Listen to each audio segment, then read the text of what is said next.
Estamos prestes a começar nossa quinta sessão do nosso estudo sobre a santidade de Deus, e o que é irônico disso é que talvez seja até enlouquecedor para vocês, é que durante todo esse caminho até aqui, no nosso estudo, eu ainda nem comecei a definir o significado da palavra santo.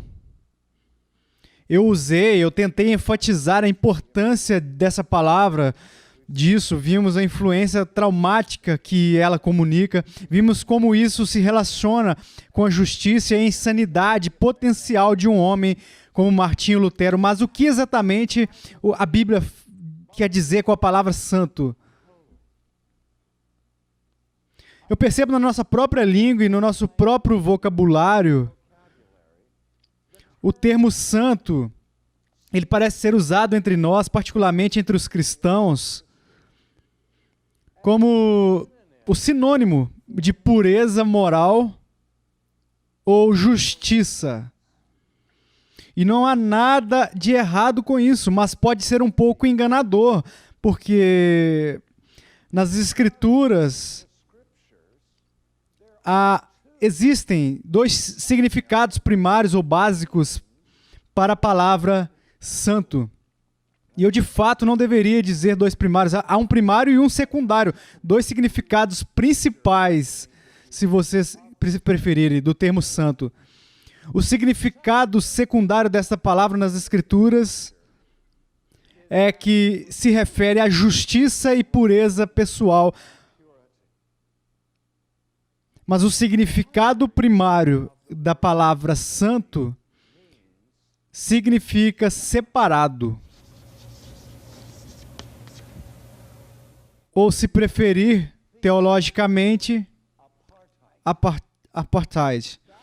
Aquilo que é santo é aquilo que é outro, aquilo que é diferente de outra coisa. Which is different from something else.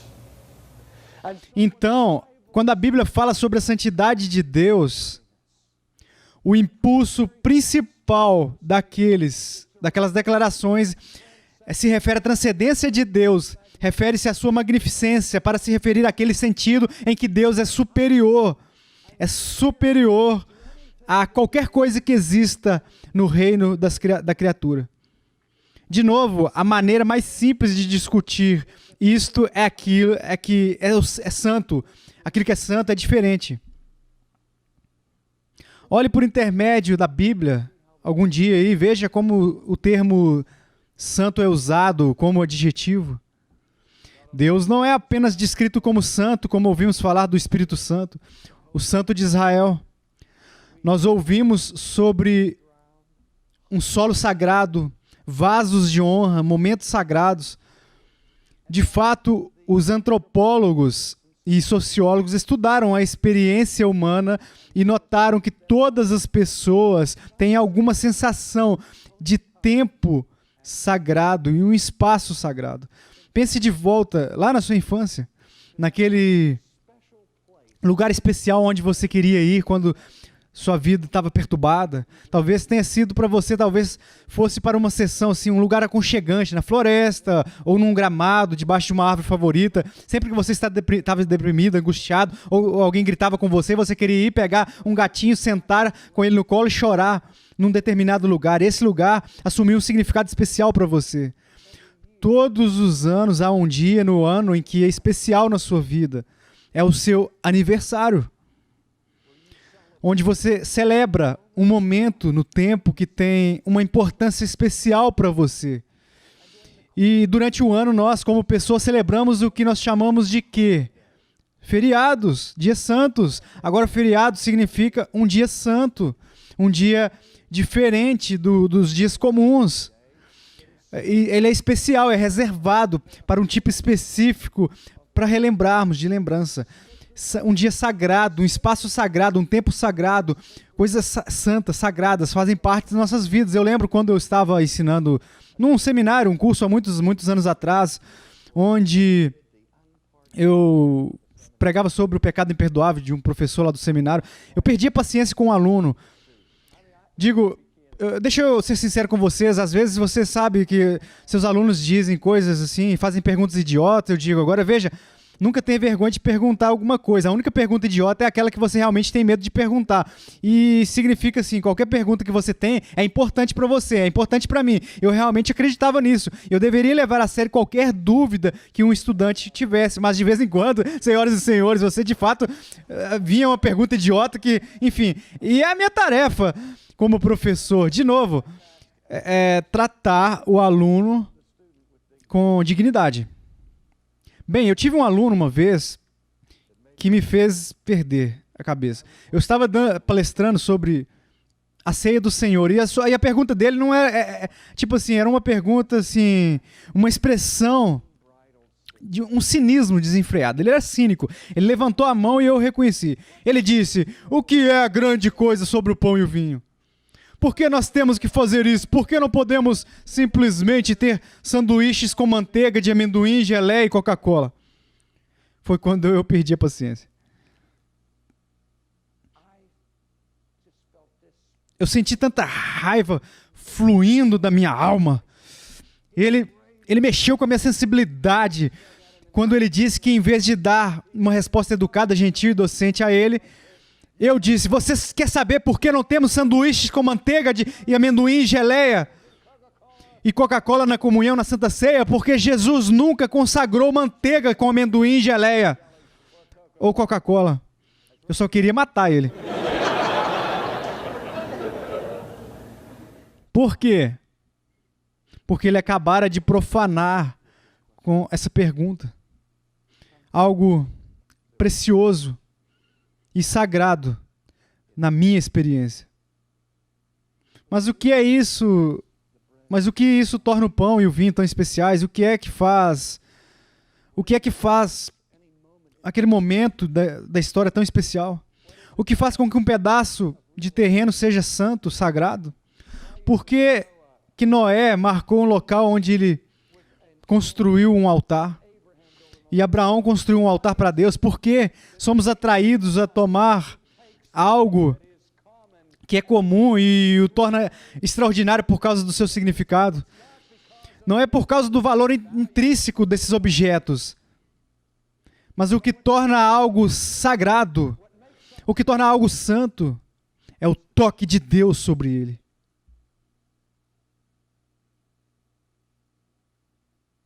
Quando aquele que é ele mesmo, outros assim, toques naquilo que é comum, quando ele toca em algo comum, se torna algo extraordinário. Quando ele toca em você, você se torna incomum e, portanto, a diferença entre o profano e o santo é a diferença entre o comum e o incomum, entre o terrestre e o celestial.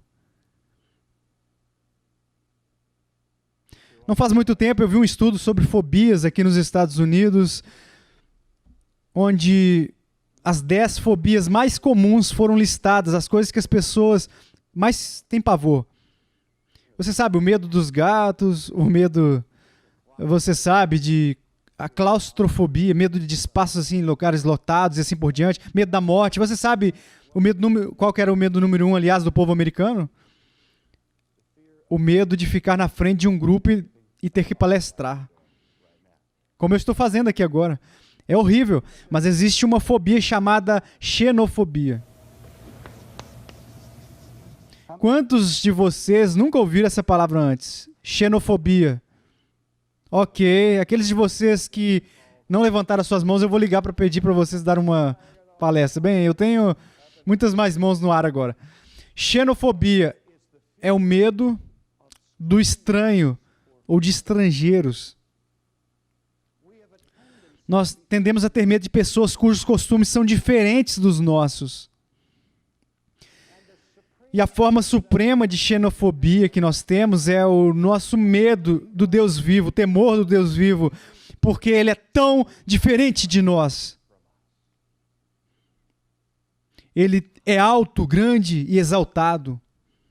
Um dos mais fascinantes estudos que eu já li, gostaria de recomendar a vocês, com uma cuidadosa atenção. É um livro que apareceu no início do século XX por um teólogo alemão que também era antropólogo. Seu nome era Rudolf Otto.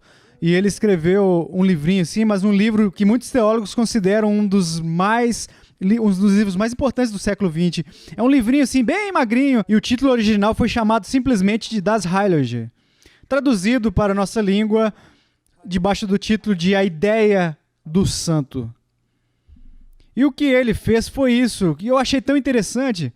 Ele andou por aí, ele examinou várias pessoas de diferentes culturas, aborígenes, europeus, pessoas diferentes, tentando descobrir o que eles consideravam santo ou sagrado na cultura deles. Então, ele fez estudos fenomenologicamente para ver quais são as reações humanas normais ao santo. Então, depois de fazer este estudo, ele tentou destilar a essência da experiência humana de santo, chegando a algumas conclusões. E uma das conclusões que ele costumava... ele inventava frases para descrever essas coisas e tal. Se você perguntasse a ele, Dr. Otto, o que é o santo? A resposta que ele daria seria esta, que é o sagrado. O sagrado é Mysterium Tremendo. Eu tenho uma frase em latim para tudo. Mysterium Tremendo. Agora, o que ele quis dizer com isso? Ele disse que a experiência que nós temos do santo é uma experiência de algo muito estranho e impossível de penetrar e compreender. É misterioso, mas também é poderoso. E isso é incrível. Esse poder misterioso provoca uma sensação de temor, medo dentro de nós. Ouça o que o Dr. Otto escreve. Isso, o que ele chama de terrível mistério. Ele diz o seguinte: o sentimento disso às vezes pode vir varrendo como uma maré suave, permeando a mente com o humor tranquilo de adoração mais profunda. Ou pode passar para uma atitude mais firme e duradoura da alma, continuando, por assim dizer, emocionalmente vibrante e ressonante, até, por último, desaparecer. Desaparece, a alma retoma o seu humor profano e não religioso de experiência cotidiana. Você pode se relacionar com isso, se identificar? Todos aqui neste salão tiveram momentos grávidos de consciência da presença de Deus, não tiveram? Eles não são parte da nossa experiência diária comum. Experiência comum, mesmo para os mais cristãos devotos, assim, é basicamente profano. Não somos inundados a cada segundo em nossa alma com esse agudo senso da presença de Deus. E ainda assim, todo cristão sabe o que significa ter o precioso momento de consciência da presença de Deus. Mas é fugaz, como se pudesse explodir em erupção repentina das profundezas da alma com espasmos e convulsões, ou levar às mais estranhas emoções, frenesi intoxicada e transportar para o êxtase. Tem suas formas selvagens e demoníacas e pode afundar em um horror quase horrível, estremecendo e assim por diante. Ele descreve o fato de que nem todos respondem da mesma maneira a uma consciência do santo. Algumas pessoas se tornam derviches, rodopiantes em todos os tipos de atividades extravagantes. Outras as pessoas são levadas ao absoluto silêncio e contemplação. Mas o que ele detectou neste estudo do santo, do sagrado, é o seguinte, que através da linha, ao longo das civilizações, a resposta básica dos seres humanos ao que eles consideram santo, ser santo é uma resposta de ambivalência. Ambivalência significa o seguinte, que temos sentimentos conflitantes sobre o santo. Que há algo sobre a santidade de Deus que nos atrai.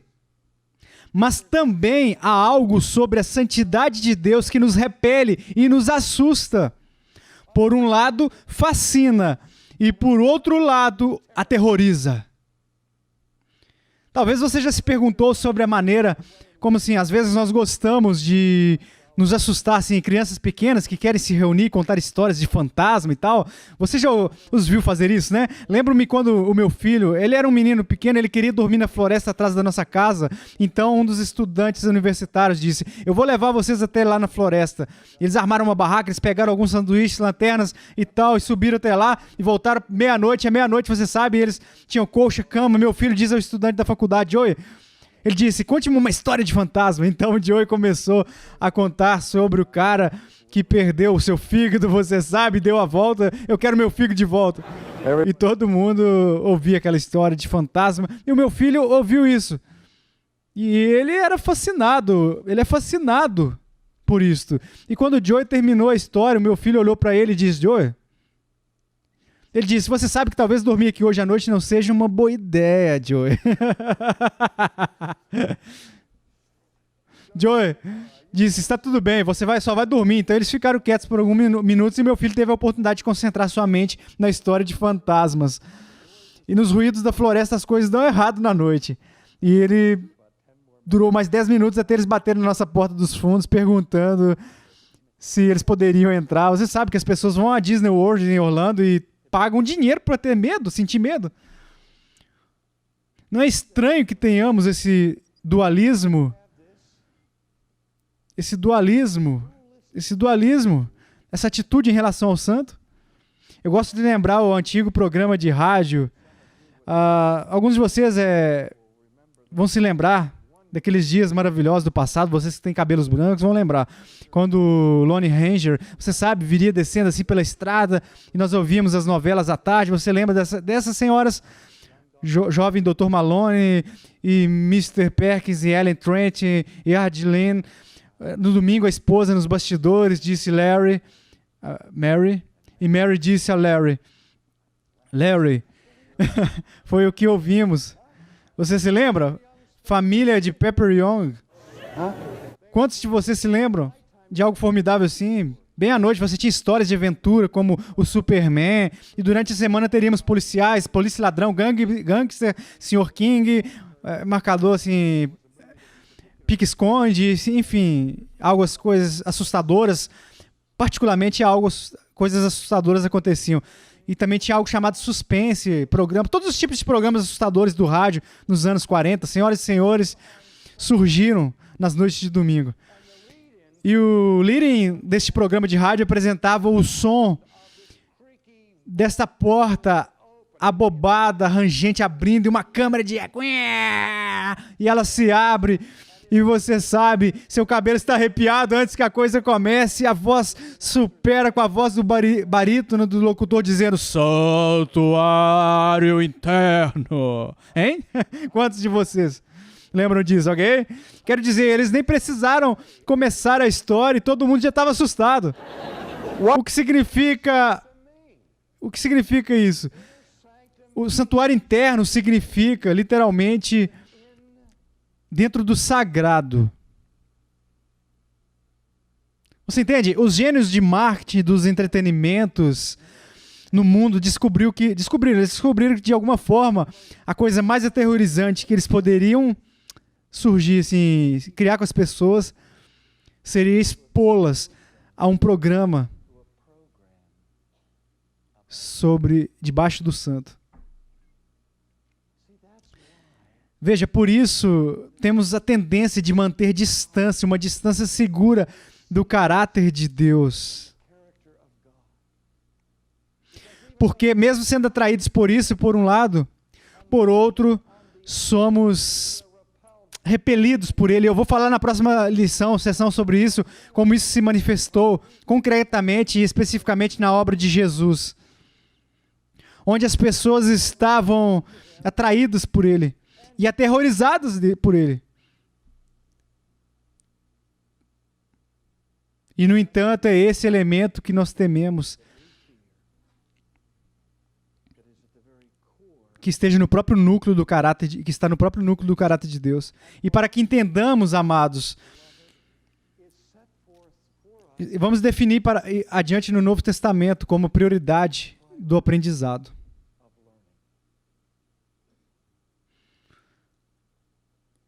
Eu perguntei aos meus alunos no seminário uma pergunta simples da Bíblia. Eu disse: todos aqui estão cientes da oração do Senhor, e a oração do Senhor pode ser dividida de acordo com a literatura, enfim, desde o endereço formal até as petições e até o fechamento.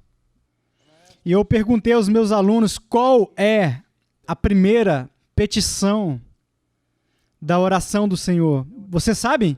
Não respondam em voz alta, mas responda na mente de vocês. Você sabe qual é a petição? Qual é a oração do Senhor? Lembre-se da cena, os discípulos observaram Jesus e seu poder surpreendente, e eles veem a ele, e eles notam a ligação entre o seu poder e sua devoção à oração. Então eles veem a ele e dizem: Jesus, ensine-nos a orar. E ele disse: ok, eu vou ensinar como orar. Quando vocês orarem, quero que vocês orem assim, ó: Pai nosso que estás no céu, santificado seja o teu nome. Agora aqui está a pergunta: o santificado seja o teu nome parte do endereço formal, ou é o santificado seja o teu nome a primeira petição? Veja se fazia parte do discurso formal. Jesus teria dito isso, ele teria dito: quando você orar, diga o seguinte: Pai nosso que estás no céu, santificado é o teu nome. Mas não foi isso que ele disse. Ele disse: quando vocês orarem, eu quero que vocês orem assim. A primeira coisa que eu quero que vocês orem assim, de joelhos, é que o nome de Deus seja tratado como sagrado, como santo. Repetidamente, a Bíblia diz de Deus: santo é o seu nome. Outro pequeno teste que eu tenho com os meus alunos eu disse assim, ó: suponhamos que hoje em dia nos Estados Unidos da América, onde tivemos assim tantas inundações e proliferações da legislação na terra, e ninguém pode acompanhar todas as novas leis que estão sendo adicionadas aos livros de leis todos os anos. Suponha que alguém aparece e diz: ei, vamos começar tudo de novo. Nós vamos simplesmente expulsar todos os advogados, todas as leis, até a Constituição, e vamos começar de novo. Mas o seu trabalho é escrever a nova Constituição. O seu trabalho é escrever a nova Declaração de Direito. E o plano do jogo é este: que toda lei futura na história dessa nação será julgada por sua conformidade com 10 leis que você elabora. Então você só tem 10 leis para escrever nos livros. Quais 10 você escreveria? Quantos de vocês desperdiçariam das 10 leis fazendo uma lei contra a cobiça? Quantos de vocês incluiriam no seu top 10 uma lei para os filhos respeitarem os pais e obedecer os pais? A maioria de vocês provavelmente incluiria uma lei que proíbe assassinato e roubos. Mas alguém usaria uma das 10 principais leis, dizendo que é uma lei absoluta na terra, que ninguém jamais poderia usar o nome de Deus em vão? Senhoras e senhores, quando Deus escreveu uma Constituição de um governo nacional que alcançou o top 10. Não é incrível? Alguns anos atrás eu li um artigo surpreendente na revista Time, e era sobre um incidente que ocorreu em Maryland. Um motorista de um caminhão, ele foi preso por dirigir bêbado e por desordem. E quando os policiais vieram para prender esse cara, esse motorista de caminhão era tão abusivo que ele ficou furioso quando ele percebeu que ele ia para a delegacia, e eles queriam pegar o livro lá e tal, e eles levaram diante do magistrado e conversaram sobre todas as coisas cruéis que ele tinha falado para os policiais no caminho. Agora para o delito de conduta, desordem, a penalidade mais severa que o magistrado poderia aplicar para esse cara era uma multa de $100 e 30 dias na prisão. Mas eles queriam pegar esse cara, porque eles pegaram o livro. Então eles ressuscitaram uma lei antiquada que nunca foi revogada e ainda estava nos livros dos estatutos de Maryland, e que blasfêmia pública era proibida. E a penalidade por blasfêmia pública havia sido outros 30 dias de prisão e outra multa de $100. Então, o juiz impôs ao infrator, motorista do caminhão, outra multa de $200 e 60 dias de prisão. E isso fez com que a revista Time, que o editor da revista Time ficasse indignado que nos dias de hoje alguém fosse sofrer uma punição cruel e incomum de pagar uma multa de $100 e passar 30 dias na prisão apenas por blasfemar publicamente o santo nome de Deus.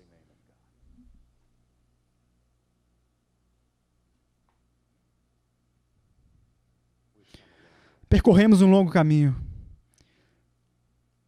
22 anos atrás, a palavra virgem não era permitida ser proferida na televisão, porque era muito provocativa e sugestiva. A censura mudou tanto em nossos dias que os filmes podem usar livremente linguagem escatológica e linguagem de blasfema e tudo bem. E ainda existem regras e regulamentos para transmissão de televisão que proíbem o uso de certa linguagem sexual obscura e pruriente. Mas ainda é permitido na TV passar para usar o nome de Deus como uma maldição comum. Jesus disse: você sabe pelo que eu quero que vocês orem? Eu quero que vocês orem para que o nome do meu Pai seja considerado santo. Vocês entendem? Então eu quero que vocês digam: venha o teu reino, seja feita a tua vontade na terra como no céu. Então, pelo que eu quero que o meu povo esteja orando, é que o meu reinado, a minha soberania, a minha autoridade como rei seja honrada e reconhecida neste mundo. E que as pessoas façam a minha vontade neste planeta, mesmo quando os anjos do céu obedece a minha vontade agora. Você sabe que Jesus não diz isso, mas eu sou convencido de que há uma progressão lógica aqui. Eu não acredito que o reino de Deus jamais virá a esta terra, ou que a vontade de Deus será feita nesta terra, até ou menos que o nome de Deus seja reverenciado por seu povo. Como isso é possível para as pessoas honrarem um rei e ao mesmo tempo profanarem o seu nome? Você sabe, não é como o povo judeu tinha assim algum nome de fetiche, ou que eles acreditavam que havia alguma mágica associada ao enunciado da palavra. Mas eles entendiam isso como Deus entendeu, que se tivermos uma atitude despreocupada e casual em relação ao nome de Deus, isso vai revelar mais profundamente do que qualquer outra coisa que dizermos sobre a nossa atitude mais profunda em relação ao nome de Deus. Deixa eu dizer como é isso. Se vocês usarem o nome de Deus como uma maldição comum, você é uma pessoa profana. Você não respeita a santidade de Deus. E peço que pense antes de deixar essa palavra passar pelos seus lábios de novo, de uma maneira frívola, porque Deus não tolera a profanação do seu nome. Ele ficou, esse mandamento está entre os 10 primeiros. Então Jesus diz, quando você orar, que o nome de Deus seja manifestado como santo, seja tratado como algo diferente, especial, extraordinário, seja exaltado, porque Ele é diferente, e especial, e exaltado. Quando somos chamados a sermos santos, somos chamados a sermos diferentes. Nós somos chamados a testemunhar o estilo que só é encontrado em Deus, um estilo que é impulsionado pelo segundo significado da santidade, que é a justiça. Quando Deus diz, seja santo porque eu sou santo, Ele está dizendo, seja diferente dos padrões normais deste mundo. Quero que você expresse e mostre o que é a justiça nessa terra. Essa é a tarefa do cristão, espelhar e refletir o caráter de Deus para um mundo moribundo. Vamos orar. Pai nosso, mais uma vez, pedimos perdão pelo jeito que profanamos o seu nome com as palavras, ações, pensamentos, e oramos para que o Senhor nos conceda um temor santo pelo Senhor. Que no mundo, na nossa terra, em algum grau e de alguma forma possamos ver a manifestação da sua realeza e que a sua vontade seja feita. Pois pedimos em nome de Cristo. Amém.